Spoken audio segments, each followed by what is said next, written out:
उस रात की बात है, 26 अगस्त 2001। पूरा ठाणे आग की लपटों में घिर गया था। अस्पताल की दीवारें धुएं में बदल रही थीं और सड़कों पर लोगों का गुस्सा ज्वालामुखी की तरह फूट पड़ा था। हर तरफ बस एक ही नाम गूंज रहा था, आनंद दिघे। वो नाम जिसे ठाणे में लोग भगवान की तरह मानते थे। ऐसा नेता जिसकी एक आवाज पर सैकड़ों लोग अपना सब कुछ छोड़कर खड़े हो जाते थे।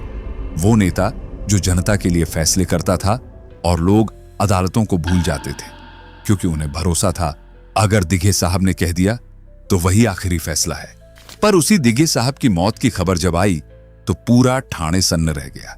कहा गया हार्ट अटैक से मौत हुई, लेकिन लोग बोले जिस आदमी ने एक्सीडेंट के बाद खुद अस्पताल जाकर मरहम पट्टी करवाई, वो ऐसे कैसे जा सकता है? इस बात पर यकीन कर पाना मुश्किल था। बहुतों के मन में सवाल उठे, क्या ये सच में हार्ट अटैक था या फिर किसी ने कोई खेल खेला? क्या किसी को आनंद दिघे का बढ़ता असर डराने लगा था? कहानी यहीं खत्म नहीं होती। आज भी जब उद्धव ठाकरे का नाम आता है तो लोग पूछते हैं, आखिर उन्होंने आनंद दिघे की मौत पर सवाल उठाने वालों को कभी खुलकर जवाब क्यों नहीं दिया? और फिर एक और नाम सामने आता है, एकनाथ शिंदे। आज के महाराष्ट्र के डिप्टी सीएम, जो हमेशा कहते हैं मेरे लिए आनंद दिघे बाला साहब ठाकरे के बराबर हैं। अब सोचिए, जिस नेता की इतनी इज्जत थी, जिसकी मौत पर हजारों लोग सड़क पर उतर आए, उसकी अंतिम क्रिया में खुद बाला साहब ठाकरे क्यों नहीं पहुंचे? यह सवाल आज भी लोगों के दिल में धधक रहा है। क्या आपको नहीं लगता कोई तो वजह होगी? लोग कहते हैं ऐसे नहीं जाते लोग जो इतने बड़े हो जाते हैं कि उनके नाम से ही शहर का रास्ता बदल जाता है। आज हम उसी कहानी की तह तक जाने की कोशिश करेंगे, क्योंकि आनंद दिघे की मौत सिर्फ एक खबर नहीं थी, वो एक भूचाल था जिसने ठाणे की आत्मा को झकझोर दिया था। और जब तक इन सवालों के जवाब नहीं मिलते, तब तक ये कहानी अधूरी है। क्योंकि जब नेता देवता बन जाता है तो उसकी मौत पर सिर्फ आंसू नहीं बहते, सवाल उठते हैं। अब चलिए उस दिन की सच्चाई को एक बार फिर उसी धुएं, दर्द और गुस्से के बीच से समझने की कोशिश करते हैं। आनंद दिघे की मौत के पीछे की सच्चाई को समझने से पहले हमें उनकी जिंदगी की गहराइयों में उतरना पड़ेगा। वो जिंदगी जो आम नेताओं जैसी नहीं थी, बल्कि उससे कहीं बड़ी, कहीं ज्यादा असरदार। आनंद चिंतामणि दिघे का जन्म 27 जनवरी 1991 को हुआ था। बहुत कम उम्र में ही उन्होंने शिवसेना और बाला साहब ठाकरे की विचारधारा को अपनाया और यहीं से उनकी राजनीतिक यात्रा शुरू हुई।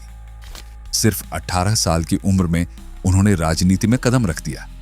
80 के दशक में वो धीरे धीरे लोगों के बीच पहचान बनाने लगे और फिर 1984 में शिवसेना के ठाणे जिला प्रमुख बना दिए गए। ये वही पल था जब उनके राजनीतिक कद में जबरदस्त उछाल आया। बाला साहब ठाकरे ने जब उन्हें ठाणे की कमान सौंपी तो जैसे शहर को एक नया सेनापति मिल गया। धीरे धीरे दिघे का असर अंबरनाथ और भिवंडी जैसे इलाकों में भी फैल गया। दिलचस्प बात यह थी कि उन्होंने कभी कोई चुनाव नहीं लड़ा, फिर भी लोगों पर उनका ऐसा रौब था कि लोग खुद ब खुद उनके फैसले को अंतिम मान लेते थे। उनका घर टेम नाका वाला बंगला किसी सरकारी दफ्तर से कम नहीं था।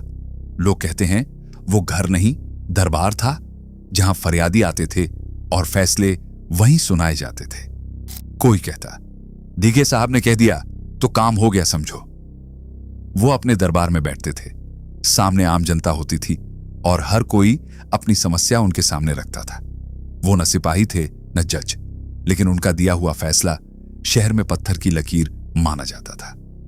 तेरा कोर्ट है ना, सबूत पेश कर, लेकिन मेरा कोर्ट है, मैं वहां से सबूत निकाल लाऊंगा। ये डायलॉग सिर्फ कोई फिल्मी लाइन नहीं थी, बल्कि उनके दरबार की असल हकीकत थी। लोगों को कोर्ट कचहरी के चक्कर नहीं काटने पड़ते थे, क्योंकि उन्हें यकीन था कि दिघे साहब जो कहेंगे वही इंसाफ होगा। उनका यह सिस्टम लोगों को राहत भी देता था और सत्ताधारी ताकतों में डर भी पैदा करता था। एक तरह से आनंद दिघे सिर्फ जनता के नेता नहीं थे, बल्कि एक मजबूत सत्ता केंद्र भी बन चुके थे। शिवसेना के लिए वो सबसे जरूरी मोहरे में से एक थे, लेकिन शायद उतने ही खतरनाक भी, क्योंकि जिस इंसान की जनता में इतनी गहरी पकड़ हो, जो बिना किसी पद के सत्ता से ज्यादा ताकतवर हो जाए, वो सत्ता के गलियारों में हमेशा एक खतरे की तरह देखा जाता है। साल 2000 में आनंद दीघे अचानक फिर से सुर्खियों में आ गए। इस बार आरोप था अपनी ही पार्टी के नगर सेवक श्रीधर खोपकर की हत्या में शामिल होने का। हां, सही सुना आपने, हत्या का आरोप, और इसके चलते उन्हें गिरफ्तार भी कर लिया गया था। लेकिन यह कहानी आज की नहीं थी, इसकी जड़ें कहीं गहराई में थीं। 1989 में उस वक्त ठाणे महानगर पालिका के चुनाव हुए थे और शिवसेना को जबरदस्त कामयाबी मिली थी। 30 पार्षद चुनकर आए थे। गठबंधन की राजनीति चली और शिवसेना ने जनता पार्टी के साथ मिलकर महापौर पद पर दावा ठोक दिया। सब कुछ ठीक चल रहा था, लेकिन जब वोटिंग का वक्त आया तो कुछ पार्षदों ने पार्टी लाइन तोड़ते हुए कांग्रेस के उम्मीदवार को वोट दे दिया। इस धोखेबाजी से आनंद दीघे भड़क गए। उन्होंने साफ साफ कह दिया था, गद्दारों के लिए इस पार्टी में कोई माफी नहीं है। कुछ ही दिन बीते थे कि पार्टी के पार्षद श्रीधर खोपकर की हत्या हो गई। सीधे सीधे आरोप आनंद दीघे पर लगा। पुलिस ने केस दर्ज किया और उन्हें टाड़ा के तहत गिरफ्तार कर लिया गया। लेकिन सबूतों की कमी की वजह से केस कमजोर पड़ा और उन्हें जमानत मिल गई। इस मामले ने राजनीतिक गलियारों में तूफान खड़ा कर दिया। शिवसेना के कुछ नेताओं ने भी आनंद दीघे के काम करने के तरीके पर सवाल उठाए, पर दीघे को इससे कोई फर्क नहीं पड़ा। उनका कहना था, मैं जो करता हूं बाला साहब ठाकरे की मर्जी से करता हूं। दीघे की ये बेबाकी और दबंगई जनता को खूब पसंद आने लगी। वो एक ऐसे नेता बन चुके थे जो डरते नहीं थे, झुकते नहीं थे और साफ बोलते थे। धीरे धीरे उनकी लोकप्रियता इस कदर बढ़ी कि लोग उन्हें ठाणे के ठाकरे कहने लगे। अब पार्टी के अंदर कुछ लोग बेचैन होने लगे थे। वजह यह था कि दीघे की पहचान अब सिर्फ ठाणे तक सीमित नहीं रह गई थी, बल्कि वो शिवसेना के सबसे ताकतवर नेताओं में गिने जाने लगे थे। 90 के दशक में शिवसेना के अंदर एक साइलेंट पावर वॉर शुरू हो चुका था। एक तरफ बाला साहब के बेटे उद्धव ठाकरे, जिन्हें पार्टी का भविष्य माना जा रहा था, और दूसरी तरफ आनंद दीघे, जो मैदान में थे, जनता के बीच थे और लोगों के दिल में जगह बना चुके थे। हालात ऐसे बन गए थे कि कई कार्यकर्ता खुलकर कहने लगे, साहब अब पार्टी को कोई संभाल सकता है तो वो दीघे साहब ही हैं। लेकिन जब किसी नेता की लोकप्रियता उत्तराधिकारी से ज्यादा हो जाए तो सवाल भी उठते हैं और साजिशें भी। उस दौर में हर कोई यही मान बैठा था कि बाल ठाकरे के बाद अगर शिवसेना की कमान किसी के हाथ में जाएगी तो वो होंगे आनंद दीघे। ठाणे से लेकर अंबरनाथ तक लोग यही कहते थे, दीघे साहब ही असली वारिस हैं। लेकिन बाल ठाकरे का रुख हमेशा उनके लिए थोड़ा ठंडा ही रहा। राजनीतिक विश्लेषक भी इस बात पर सहमत थे कि बाला साहब को यह कतई मंजूर नहीं था कि कोई उनके बराबर खड़ा हो। शायद यही वजह थी कि जब ठाणे के नगर आयुक्त टी चंद्रशेखर ने अवैध निर्माणों पर शिकंजा कसा और शिवसेना के पार्षदों ने उन्हें हटाने का प्रस्ताव पास कर दिया, तो खुद बाला साहब ठाकरे ने उस फैसले को पलट दिया। कहा जाता है कि इस मसले पर आनंद दीघे और बाला साहब ठाकरे के बीच खूब तकरार हुई थी। पार्टी के भीतर कई लोगों को दीघे की बढ़ती लोकप्रियता आंखों में चुभने लगी थी। उनके समर्थक मानते हैं कि पार्टी के अंदर ही कुछ ऐसे चेहरे थे जो उन्हें आगे बढ़ते हुए नहीं देखना चाहते थे। और फिर आई वो तारीख, 25 अगस्त 2001। रात का वक्त था। आनंद दीघे अपनी कार से निकले थे। ठाणे के वंदना एसटी बस डिपो के पास उनकी कार का एक्सीडेंट हो गया। लेकिन यह कोई भयानक हादसा नहीं था। टक्कर मामूली थी। कार के शीशे छटके थे, लेकिन जान को कोई खतरा नहीं था। जो इंसान एक्सीडेंट के बाद खुद चलकर मुस्कुराते हुए अपने समर्थकों के साथ सिंघानिया अस्पताल गया हो, वो कैसे अचानक। डॉक्टर ने भी बताया, सब कुछ नॉर्मल है, चिंता की कोई बात नहीं है। इलाज चल रहा था, हालत स्थिर थी, ना कोई चीख पुकार, ना कोई घबराहट। लेकिन फिर आया अगला दिन, 26 अगस्त की रात। अचानक अस्पताल से खबर आई, आनंद दीघे को हार्ट अटैक आ गया है और अब वो नहीं रहे। ये सुनते ही ठाणे जैसे रुक सा गया। लोगों की आंखों में यकीन नहीं हो रहा था। उनके समर्थकों ने कहा, जो आदमी कल तक हंस रहा था, चल रहा था, बोल रहा था, उसे अचानक क्या हो गया? चलते फिरते इंसान को हार्ट अटैक। ये बात लोगों के गले नहीं उतरी। कहीं कुछ तो गड़बड़ थी। लोगों के मन में शक था, गुस्सा था। लेकिन फिर आया अगला दिन, 27 अगस्त 2001। रात का वक्त था। आनंद दीघे अपनी कार से निकले थे। ठाणे के वंदना एसटी बस डिपो के पास उनकी कार का एक्सीडेंट हो गया। लेकिन यह कोई भयानक हादसा नहीं था। कहीं कुछ तो गड़बड़ थी। लोगों के मन में शक था, गुस्सा था। दर्द था और सबसे ज्यादा सवाल थे जिनका जवाब आज तक नहीं मिला। बस फिर क्या था? जैसे ही आनंद दिघे की मौत की खबर फैली, पूरा ठाणे जल उठा। वो शहर जहां दिघे साहब को भगवान माना जाता था, अब गुस्से से कांप रहा था। अस्पताल को आग के हवाले कर दिया गया, सड़कों पर गाड़ियां तोड़ी गईं, सरकारी इमारतों को नुकसान पहुंचा, क्योंकि लोगों को यकीन ही नहीं हो रहा था कि ये सब बस एक हादसा था। हर जुबान पर एक ही सवाल था। जो आदमी कल तक मुस्कुरा रहा था, अपने पैरों पर चलकर अस्पताल गया था, वो अचानक कैसे चला गया? लोगों ने पूछा, क्या वाकई ये हार्ट अटैक था या फिर कुछ और? गहराई से सोचने पर यह शक और भी गहरा होता गया। क्या ये कोई राजनीतिक साजिश थी? क्या किसी ने उन्हें जानबूझकर हटाया? और अगर हां, तो कौन था वो जो इस मौत से सबसे बड़ा फायदा उठा रहा था? अब जरा गौर कीजिए, आनंद दिघे की मौत के बाद सबसे बड़ा बदलाव क्या हुआ? शिवसेना के भीतर जिसकी पकड़ अचानक मजबूत हो गई, वो थे उद्धव ठाकरे। ठाणे में अब कोई ऐसा कद्दावर चेहरा नहीं बचा था जो दिघे जैसा जनाधार रखता हो। इससे उद्धव ठाकरे को शिवसेना के भीतर खुला मैदान मिल गया, किसी चुनौती के बिना। लेकिन ये खेल सिर्फ यही नहीं रुका। कांग्रेस और एनसीपी को भी इसका सीधा फायदा हुआ। वो इलाके जहां आनंद दिघे की वजह से शिवसेना की जड़ें बहुत मजबूत थीं, वहां अब राजनीतिक खालीपन था। और इसी खालीपन में कांग्रेस और एनसीपी ने अपने पैर जमाने शुरू कर दिए, जो दिघे के रहते नामुमकिन था। हालांकि कुछ लोगों ने इसे मेडिकल नेग्लिजेंस का मामला बताया। कहा गया कि शायद अस्पताल में इलाज में लापरवाही हुई। लेकिन सवाल यह है, अगर यह सिर्फ एक मेडिकल मिस्टेक थी, तो फिर उसकी जांच क्यों नहीं हुई? क्यों नहीं कोई मेडिकल बोर्ड बैठा? क्यों नहीं किसी डॉक्टर से जवाब तलब हुआ? ये सवाल आज भी हवा में तैर रहे हैं। जवाब किसी के पास नहीं है। और यही वजह है कि आनंद दिघे की मौत सिर्फ एक घटना नहीं थी, वो एक राजनीतिक भूचाल थी, जिसने न सिर्फ एक जिंदा दिल नेता को हमसे छीन लिया, बल्कि शिवसेना की दिशा और दशा को हमेशा के लिए बदल दिया।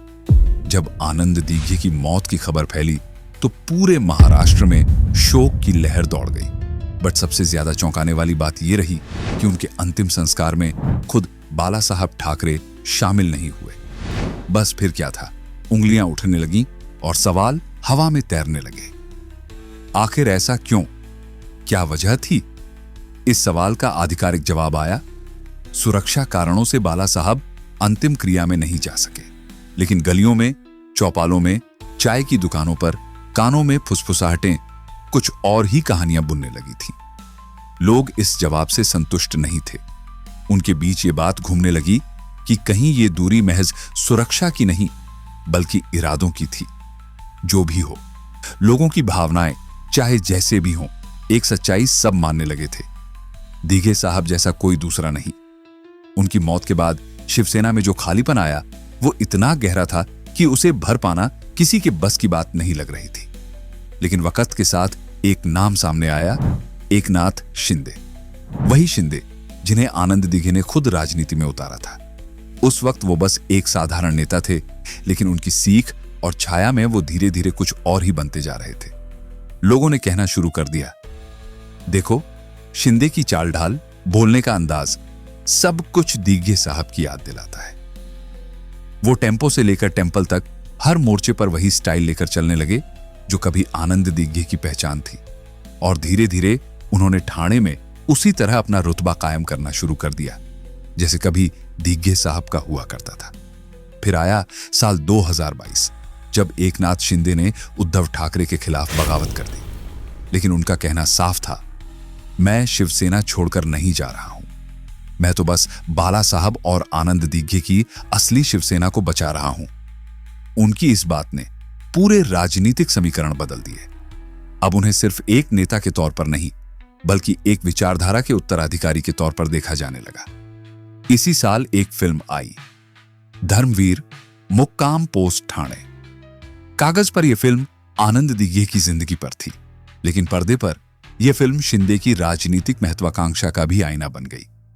हर सीन, हर संवाद के पीछे एक संकेत छुपा था कि अब ठाणे में कोई फिर से दिघे बनने की तैयारी कर रहा है। यह बात तब और पक्की हो गई जब साल 2022 में आई फिल्म धर्मवीर मुक्काम पोस्ट ठाणे कि स्पेशल स्क्रीनिंग के दौरान उद्धव ठाकरे खुद मौजूद थे।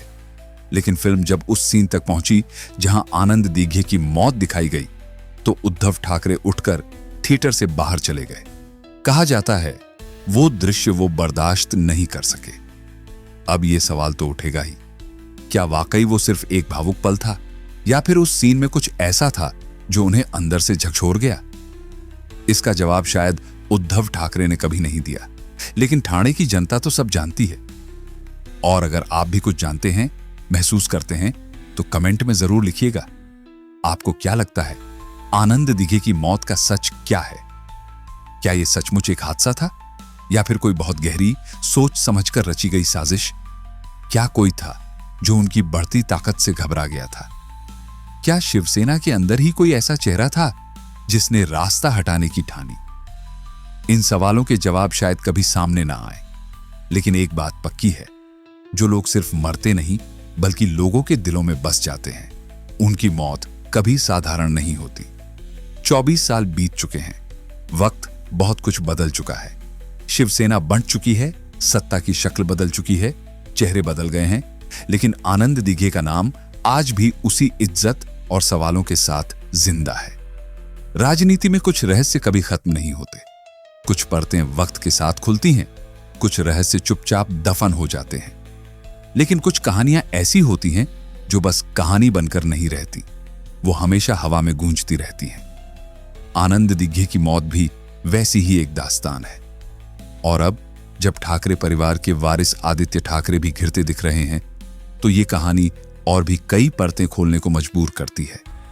बाकी जो आप सोचते हैं, जो आप महसूस करते हैं, वो कमेंट में जरूर लिखिए, क्योंकि कुछ कहानियां बस सुनने के लिए नहीं होती, उन्हें समझने की जरूरत होती है। ये वही कहानियां हैं जिन्हें वक्त दफना देता है, लेकिन हम उजागर करते हैं। आप देख रहे थे रिवीलिंग आइज, जहां हर राज खुलता है, हर परत हटती है और हर आवाज दस्तावेज बन जाती है।